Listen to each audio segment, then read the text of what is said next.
አቡነ ማትያስ ቆለጦ እያልኩ ነው። እኩል ነና። አቡነ ማትያስ ቆለጦ እያልኩ ነው። ምን ይቅርታ መጠየቅ አለብህ። እውነቱን ልንገርህ፣ ይቅርታ መጠየቅ አለብህ። ስለዚህ ኦርቶዶክስ ይሄ ቅርሻታም ልጆቻችሁን ያዙ። ፓትርያርክን እንትኖ እያልክ መሳደብ በጣም አዋራጅ ነገር ነው። እኔ ልንገርህ፣ ቅርሻታም ልጅ ካለ ግን ገሸልጣለሁ። የተክልዬን ቅዘን ነው መቀባ መጥቼ። እኚህን የሚያክሉ ፓትርያርክ ከኔ እኩል ናቸው ልትል ፈልጋል። ከአንተ እኩል የማይሆኑበትን ይልክ አንድ 3 ወይ 4 ነገር ልንገርህ። አንተ የአጋንንት አገልጋይ ነህ፣ እሳቸው የቤተ ክርስቲያን አገልጋይ ናቸው። ባለማተቦች ዛሬም አጀንዳችን አልቀይርም። እነ ዮኒ ማኛ እንደ በጋሻው ሌሎቹም የሚያወሩትን ነገር ተው። በአርሲ የኦርቶዶክሳውያኑ ጭፍጨፋ እንደቀጠለ ነው። ትናንትም አንድ ኦርቶዶክሳዊ ወጣት በጓሮ ገድለው ጥለውት ንብረቱን ነድተው እንደሄዱ ታውቋል። ሃይማኖት የለሹ በሰላም እየኖረ እኔ ለአላህ የተለየሁ ነኝ የሚል ሰው እንዴት መገዳደልን ባህሪው ሊያደርግ ይችላል? እንዴት መግደልን ልዩ ምልክቱ ሊያደርግ ይችላል? በሁለት ጥይት ተመታ በገጀራ ቆስላ ድጋሚ አታቃስቺ ዝም በይ የምትባል የ8 ዓመት ህፃን አታሰምማችሁ? ድምጽሽ እንዳይሰማ መጥቶ ይገድሉሻል የምትባል ህፃን ገና በጨቅላነቱ እግሩን ያጣው ህፃን አያሳስባችሁ? ብንሰርክም ባንሰርክም እንኳን ክርስቲያን ነው መሬት እንኳን ኦርቶዶክስ ነው። ሰብስክራይብ ለምንድን ነው የማታደርጉት? አሁን አድርጉ። ማቴዎስ ቆለጦ እያልኩ ነው። አቡነ ማትያስ ቆለጦ እያልኩ ነው። እኩል ነና። አቡነ ማትያስ ቆለጦ እያልኩ ነው የምነግርህ። ተክልዬ ቆለጦ፣ ተክልዬ ቆለጦን ሰላም በልልኝ። ተክልዬ ቆለጦ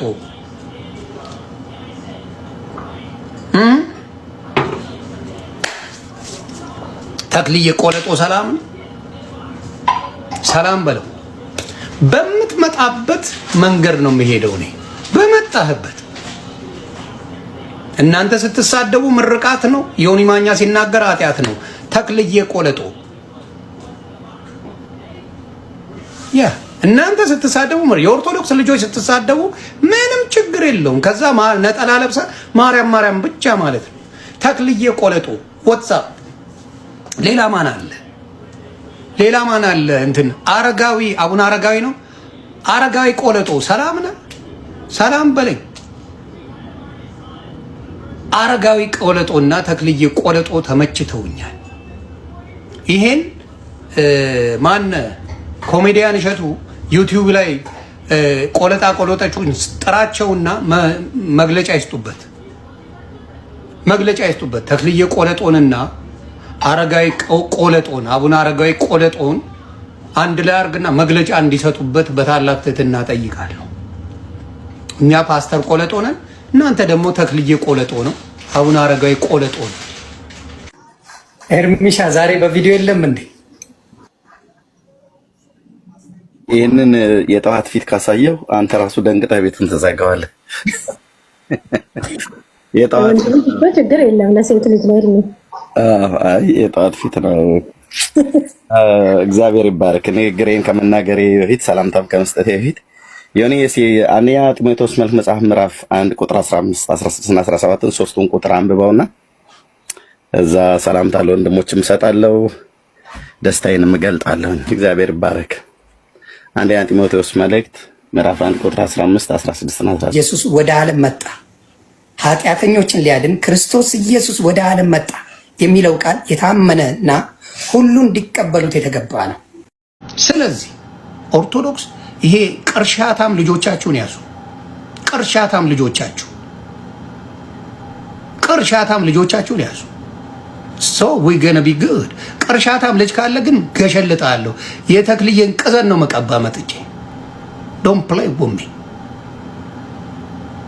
የተክልዬን ቅዘን ነው ቀባብቼ ቁጭ ማረግ እንድታውቀው። አንተ ነህ ቅዘን ብለህ የጻፍከው፣ እኔ ላይ ደግሞ እንዳታወራ ቅዘና።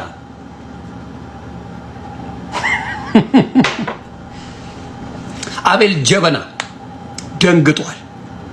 ደንግጧል። አቤል ጀበና በቅርቡ ትንቢት ልተንብይ። አቤል ጀበና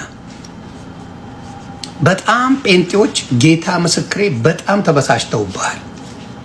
በጣም ከሚገባው በላይ ጴንጤዎች በእኔ ብቻ አይደለም በብዙ ሰዎች ጴንጤነትን እንዲሸሹ ጴንጤን እንዳይቀርቡ የጴንጤን ነገር የምትቀባው በኔጌቲቭ ስለሆነ ስለተማረሩ በቅርቡ መልስ ይሰጡዋል። ይሄ ግልጽ ነው ነገር ስለ ጴንጤ መልካምነት፣ ስለ ጴንጤ ጥሩነት፣ ስለ ጴንጤ የጌታ መንገድ እንደሆነ ሰብካታክ ወደ ጴንጤ እንዳይመጡ ግን የምታረጋቸውን ነገር ስላዩ በቅርቡ ምን ይሆናል? ምን ትሆናለህ? በቅርቡ ዛሬ ይቅርታ መጠየቅ አለብህ። እውነቱን ልንገርህ፣ ይቅርታ መጠየቅ አለብህ። እንዴ አሁን አንተ ደርሰህ በጣም በብዙ ሚሊዮኖች የሚከተሏቸውን ሀገር የሚመሩ ግለሰብን ፓትርያርክን እንትኖ እያልክ መሳደብ በጣም አዋራጅ ነገር ነው። እኔ ልንገርህ አዋራጅ ነገር ነው። ለአንዳንዶች ምናልባት ኖርማል ላይ መስላችሁ ይችላል። እና እንደዚህ አይነት አዋራጅ ደግሞ እየሄዳችሁ የምታዳንቁ ምትረሱ ሾርት ሚሞሪዎች አላችሁ። አንድ ልጅ ቤታዩ የምትባል ልጅ ስለተናገረች እኚህን የሚያክሉ ፓትርያርክ ከኔ እኩል ናቸው ልትል ፈልጋል። ከአንተ እኩል የማይሆኑበትን ይልክ አንድ 3 ወይ 4 ነገር ልንገርክ። ከአንተ እኩል የማይሆኑበት አንተ የአጋንንት አገልጋይ ነህ፣ እሳቸው የቤተ ክርስቲያን አገልጋይ ናቸው። የኦርቶዶክስ ቤተ ክርስቲያን አገልጋይ ናቸው። አንተ ራስህንም ቤተሰብህንም የምትመራ ሰው አይደለም። እሳቸው ቤተ ክርስቲያንን ይመራሉ፣ አብያተ ክርስቲያናትን ይመራሉ እሳቸው። አንተ በእድሜ ትንሽ ነህ። እድሜህን አጋንንት ሲጋልብህ አሁንም ድረስ አጋንንት ሲጋልብህ ያለ ሰው ነህ። እሳቸው የእግዚአብሔርን ቃል ይዘው የእግዚአብሔርን ሕዝብ ለመምራት ለቤተ ክርስቲያን እድሜያቸውን የሰጡ ነው። ድንግልናቸውን ህይወታቸውን የሰጡ ናቸው። ይል አንተ የምትመራው ሕዝብ የለም። እሳቸው የሚመሩት ሕዝብ አላቸው። አንተ ማንም አይሰማህም። እሳቸው ድምፃቸውን ሀገር ይሰማል። ቤተ መንግስት ይሰማል ድምፃቸው። ማን ይሰማሃል አንተ? ሞባይላችንን እኮ ሁላችንም ዝግት ካደረግነው ልሳንህ ይዘጋል እኮ መንገድ የለም። የእሳቸው እኮ ብዙ ነገር ዝም ያስብላል። ይሄ ሪያሊቲው ነው የምነግርህ፣ ሪያሊቲው ነው የሚነግርህ። እና አንድ ቲክቶከር አንተን የምትመስል አንድ ቲክቶከር ተናገረችህና ስልካቸው ላይ የራሱ ቲክቶክ የሌሉ ትልቅ አባትን አምጥተህ ለራስህ የተሰጠውን ስም እነሱን ለማናደድ መናገር ምን ያህል ርካሽ የወረድክ ክርስትና ያልገባክ እንደሆነ ማሳያ ነው። ይህን ነገር ልነግርህ እፈልጋለሁ ወንድም አለ። እኔ በግል ያንተ ጋር ጸብ የለብኝም። ሐሰተኞችን ስቃወም፣ በክርስቶስ ስም የሚወነብዱ ሌቦችን ስቃወም ህይወቴን እስከ ማጣት ድረስ ለክርስቶስ ኢየሱስና ለቤተ ክርስቲያን ራሴን ሰጥቼ ነው የማገለግለው። ይሄን አገልግሎት ከዚህ አገልግሎት ከተጨበጨበልኝ የተዛተብኝ ከተደነቅኩት ጥርስ የተነከሰብኝ ይበልጣል። በዚህ አገልግሎት ህይወቴን ዋጋዬን ተምኜ ነው። እንዳንተ የሰለጠነ አገር ላይ የሆነ አፓርትመንት ውስጥ ቁጭ ብዬ አይደለም የዘላበድኩ የምኖረው። አገር ቤት ነው ያለሁት። ለእያንዳንዱ ለምናገረው ነገር እውነቱን ልንገር፣ ውጤቱን ዋጋ መክፈሉን ልከፍል ቆርጬ ነው የሚሄደው። አስፋልት ላይ በግሬ ሲሄድ ማን ምን እንደሚያደርገኝ ተማምኜ አይደለም፣ እግዚአብሔር እንደሚጠብቀኝ እግዚአብሔር እንደሚያምኝ የምንቀሳቀስ ልጅ ነኝ። እና በጣም ነው ያዘንኩብህ። እኔም በመናገር አይደለም ያዘንኩት። ከታች ሆኖ የሚያደንቁ ሃይማኖታቸውን የሸጡ የሰው ሃይማኖት ሲሰደብ በልባቸው ጮቤ የሚረግጡ ሰዎች አይወዱክም። እውነቴን ነው የምነግርህ። ተሳድበ ስትጨርስ ስልክህን ስታጠፋው የመንፈስ ቅዱስ ደስታ በውስጥ የለም። መንፈስ ቅዱስም በአንተ ውስጥ ያለ አይመስለኝም። ምክንያቱም መንፈስ ቅዱስ በውስጣቸው ያሉ ሰዎች ስለ ኃጢአታቸው ይወቀሳሉ፣ ስለ ጥፋታቸው እግዚአብሔር ፊት ያዝናሉ፣ በንስሐ ይመለሳሉ። ትናንትና ወንጌል ይዘቅዘቅ ስትል ይቅርታ የጠየቅ አስመስለህ፣ አሁን ግን ወንጌል ይቆየኝ የስድብ ጩቤን አንስቼ የሁሉንም ጀርባ ወጋለሁ ስትል ወንጌል ላንተ ልክ እንደ ኮፍያ፣ ልክ እንደ ፍራውል ኮፍያ ከፈለክ አውልቀህ ቁጭ የምታደረገው ከፈለክ ደግሞ የምትመልሰው አይነት የቃቃ ጨዋታ ነው ለአንተ ወንጌል። ወንጌል ግን የዘላለም ህይወት ነው። ወንጌል ግን አባቶች በሮም እስር ቤት ውስጥ ህይወታቸውን ያጡበት የተዋደቁበት ቤታቸውን ራሳቸውን ትተው በምድረ በዳና በዋሻ የተቅበዘበዙበት በቀራንዮ መስቀል ላይ ህይወቱን አሳልፎ የሰጠ ስለ ክርስቶስ ሞትና ትንሣኤ የሚኖር ህይወት እንጂ ልክ እንዳንተ የአንድ ሰሞን የቲክቶክ ጊፍት መሰብሰቢያ አይደለም ወንጌል። ባለማተቦች ዛሬም አጀንዳችን አንቀይርም። እነ ዮኒ ማኛ እንደ በጋሻው ሌሎቹም የሚያወሩት ነገር ተው፣ መርሳት ትስጧቸው ለነሱ። ያችን ያሩሲ እናት አስታውሱ። ያ የ4 ዓመት ህፃን ልጅ እግሩ ተቆረጠ ህፃን ልጅ አስታውሱ። ያ 7 ቦታ የተመታችው ልጅ ከነ ህይወቷ የተቋጠለችው እናት አስታውሱ። ያ አረጋዊን ሽማግሌ ያረዷቸው እሱን አስታውሱ። እሱን አስታውሱ። በቃ አጀንዳ ለማስቀየር የተለያየ ነገር ያመጣሉ እነዚህ ሰዎች ማለት ነው። ስለዚህ አሁን ብፁዕ ቅዱስ አባታችንም ተሳድቧል። በቃ ተው፣ አጀንዳ ለማስቀየር ስለሆነ እናንተ ለነሱ መልስ ለመስጠት አትሮጡ። እልኩንስ አሩሲ ላይ ትኩረት አድርጉ። አሁንም ምንም የተገኘ ነገር የለም። ምንም የተገኘ ነገር የለም። ታዎች ዛም ታፍሰው እየተወሰዱ ነው። መረጃ የሚሰጡ ሰዎች ታፍሰው እየተወሰዱ ነው። ስቃይ መከራ ላይ ነው ያሉት። የቀሩት ደግሞ አሁንም ስጋት ላይ ነው ያሉት። ከቻላችሁ ለአሩሲ ኦርቶዶክሳዊ አሁንም ድምፁ ነው ከቻላችሁ፣ ካልሆነ ደግሞ ዝም በሉ። በሁለት ጥይት ተመታ በገጀራ ቆስላ ድጋሚ አታቃስቺ ዝም በይ የምትባል የ8 ዓመት ህፃን አታሳምማችሁ? ድምጽሽ እንዳይሰማ መጥቶ ይገሉሻል የምትባል ህፃን ገና በጨቅላነቱ እግሩን ያጣው ህፃን አያሳስባችሁ? ወላጆቻቸው የት እንደሄዱ ግራ የገባቸው እናቶች ልጆቻቸውን በጀርባቸው አዝለው በጥይት ሲረሸኑ አያሳዝኗችሁ? የነሱ ህመም ካላሳመመን፣ የነሱ መቁሰል እኛን ካላደማን፣ የነሱ መርከም ካላዳከመን እውነትም የዚህ ቤተክርስቲያን አካል አይደለን፣ ጎለናል ማለት። ወንድሞቼ እናቶቼ በአርሲ የተገደሉ ክርስቲያኖች ህመም የሚያመን አንድ አካል ስለሆነን ነው። አንድ አካል ሌላ ምንም ትርጉም የለውም። ጌታ ሆይ የተሰዉት ስለኔ ኃጢአት ነው፣ ስለኔ በደል በኔ በደል ምክንያት ነው ይቅር በለኝ ማለት ካልቻለን፣ ራሳችንን በንስሐ በእግዚአብሔር ፊት በካህኑ ፊት ማዋረድ ካልቻለን አሁንም የክርስትና ትርጉሙ አልገባንም ማለት ነው። የነሱ ቁስል አያሳምመንም ታይደኛል? አያመንም። ያስገደላቸው ታርጌት ያደረጋቸው ብቸኛው ምክንያት የክርስቶስ አካላት መሆናቸው። አባቶቼ እናቶቼ ከስጋው ደሙ በራቃችሁ ቁጥር፣ ከንስሐ በራቃችሁ ቁጥር፣ ከሥርዓተ ቅዳሴ በራቃችሁ ቁጥር ከዚህ ቅዱስ ህብረት ነው ራሳችሁን እያራቃችሁ ያላችሁ በገዛ ፈቃዳችሁ። ሃይማኖታዊ ግዴታችንን እንኳን በአደባባይ ለመፈጸም እኮ እንሳቀቃለን። የሌላ ቤተ እምነት ጓደኞቻችን አብረውን ቁጭ ብለው አማት በንጸልየን መብላት ይከብደናል። እነሱ እንደዚህ ሲሳቀቁ አታያቸውም። እኛ ግን እንፈራለን። ስንጨነቅ መሄጃ ስናጣ ማምለጫ ስናጣ እንደው ለመጸለይ ለመቆም አቅም ስናጣ ሮጠን መተን እዚች አጥር ስር ስንቀመጥ የሚሰማንን ሰላም እናውቃለን። ባንጸልይ ዝም ብለን ቁጭ ስንል ተጽናንተን እንባችን ታብሶ ነው የምንሄድ። ሰበብ አያስፈልገንም። ቤተክርስቲያን ለመምጣት ፖስተር መለጠፍ የለበትም። አዋጅ መነገር የለበትም። የአባታችን ቤት ነው፣ የእናታችን ቤት ነው። ስለሚናፍቀን ብቻ መምጣት አለብን።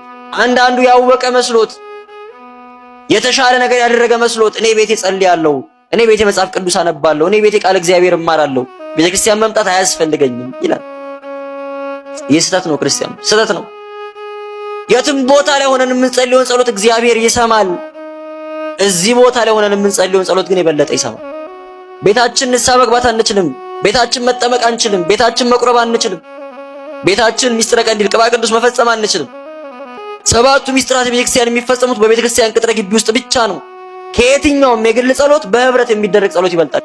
እኔና እናንተ እኮ ንጽህና ቢኖር ቅድስና ቢኖር እግዚአብሔር አምላክ ስለኛ ቅድስና ብሎ እቺ ነገር ይምራታል።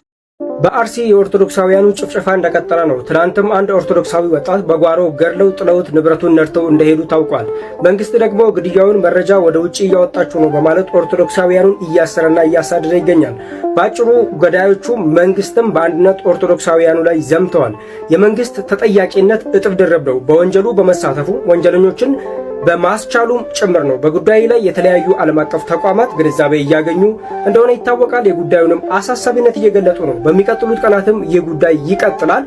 በዚህም ተበሳጭተው መንግስት ጭፍጨፋውን ከማስቆም ይልቅ ኦርቶዶክሳውያንን ማሳደድ፣ ማፈናቀልና ማሰርን አማራጭ አድርጓል። እኛም በአርሲ የሚገኙ ኦርቶዶክሳውያን በሰላም መኖር እስኪችሉ በግፍ ለተጨፈጨፉትም ፍትህ እስኪሰፍን ድረስ ጩኸታችን ይቀጥላል፣ አይቋረጥም። ፍትህ በግፍ እየተጨፈጨፉ ላሉ ኦርቶዶክሳውያን ወገኖቻችን እንላለን። አሁንም ሃይማኖት የለሹ በሰላም እየኖረ እግዚአብሔር የለሹ በሰላም እየኖረ እኔ ለአላህ የተለየሁ ነኝ የሚል ሰው፣ እኔ የጌታ ባሪያ ነኝ፣ እኔ የጌታ አገልጋይ ነኝ የሚል ሰው፣ እኔ ሃይማኖት አለኝ የሚል ሰው እንዴት መገዳደልን ባህሪው ሊያደርግ ይችላል? እንዴት መግደልን ልዩ ምልክቱ ሊያደርግ ይችላል? ምናልባት ቅዱስ ቅዱስ እየተባለ የሚመለክ ዲያብሎስ አይመስላችሁ? ይህ ህዝብ የአውሮፓን ዲሞክራሲ አያውቅም፣ የአውሮፓን ስልጣኔ አያውቅም። እዚህ የሚታወቀው አንድ ነገር እግዚአብሔር ያያል የሚል ነው። እግዚአብሔር ፈራጅ ነው የሚል ነው። አንድ ነገር የሃይማኖት ክር ነው ያለው። ይሄ የሃይማኖት ክር የተበጠሰ እንደሆነ ምናልባት የሚያቆመውን ነገር ነው ያላቀ። አሁንም ያለው የአውሮፓ የምንጩ ሀገር መናፍቅ ስዕል እንኳን እንቅደድ አይልም። በጣም የሚገርመኝ ከነ ስዕሉ ነው ቸርች የሚያደርጉት። ቢያንስ ቅርስ ነው ብለው መሰለኝ አይነኩትም። በስዕል እኮ አያምኑም፣ ግን ስዕሉን አይቀዱትም። በበቀለበት ሀገር እንዲህ አይነት ጥላቻ የለም። እንዳልኳችሁ ቅዱሳት ስዕላትን እንኳን እንቅደድ የሚሉ አይደሉም። እኔ ይገርመኛል። መስጊድም እንኳን ቢሆን ለምሳሌ ታውቃላችሁ፣ በእመቤታችን ስም የተሰራ መስጊድ እንዳለ ታውቃላችሁ። በድንግል ማርያም ስም እኮ መስጊድ አለ ሌላው ዓለም ላይ። ለምሳሌ እኔ አቡ ዳቢ እንኳን አይቻለሁ። የዮሴፍ መስጊድ አለ፣ በቅዱስ ዮሴፍ የተሰራ መስጊድ አለ። እኔ ሌላው ዓለም ላይ አንዳንዴ እንዲህ አይነት ነገሮችን እናያለን። ኢትዮጵያ ላይ እና እዚህ እኛ አካባቢ አፍሪካ ላይ ሲደርስ ለምንድን ነው ጥላቻ የሚሆነው? ሃይማኖት አለኝ የሚለው ወይ እስልምና አማኝ ነኝ የሚለው ወይ በጌታ ነኝ የሚለው ግን ይሄ እምነት ይዣለሁ የዚህ እምነት ተከታይ ነኝ የሚል ህዝብ የሚኖርበት ሀገር ግን የሚገርማችሁ በዋናነት ብጥብጥ የሚደርስበት ሁከት የሚያስተዳግነው እንደ በሶ የሚበጠበጠው ሃይማኖት አለን በሚሉ ህዝቦችና ሀገራት ነው። አለመታደል ሆኖ የመካ ቁራይሾች ያልተቀበሉት እስልምና በነጻነት ኢትዮጵያ ምድር ላይ መጥቶ ሰው ይዞ ያልመጣው እስልምና ከቤተ ክርስቲያን ጉያ ሰዎችን ወሰደ። ሲበዙ ሲባዙ ጦርነት መጣ፣ ገዳማት ፈረሱ፣ መምህራን ተገደሉ፣ አብያተ ክርስቲያናት ተቃጠሉ፣ መጻሕፍት ተቆነጻጸሉ፣ ታሪክ ተቀየረ።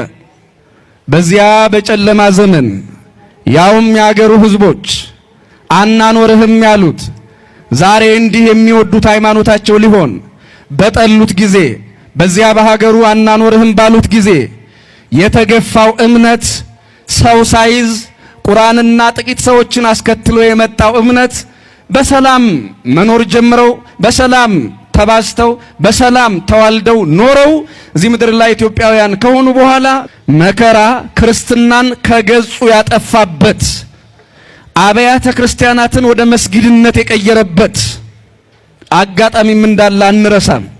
ደብረ ሐዘሎ አፋር አካባቢ የነበረ ገዳም እንደነበረ በታሪክ ስሙ አለ። የት እንዴት እንደነበረ ግን ማንም አያውቀውም። ይሄን ገዳም አፋር ላይ የነበረ ትልቅ ገዳም ዛሬ ላይ በየትኛውም ወገን ኦርቶዶክሳውያንና ኦርቶዶክሳዊነትን የሚጠላ ሁሉ አናያችሁ ነው ችግሩ። ያኔ እንግዳ በነበረ ጊዜ ማንም እዚህ ምድር ላይ መጤ በነበረ ጊዜ ማንም አናያችሁ የተባለ ማንም ብንሰርክም ባንሰርክም እንኳን ክርስቲያኖን መሬት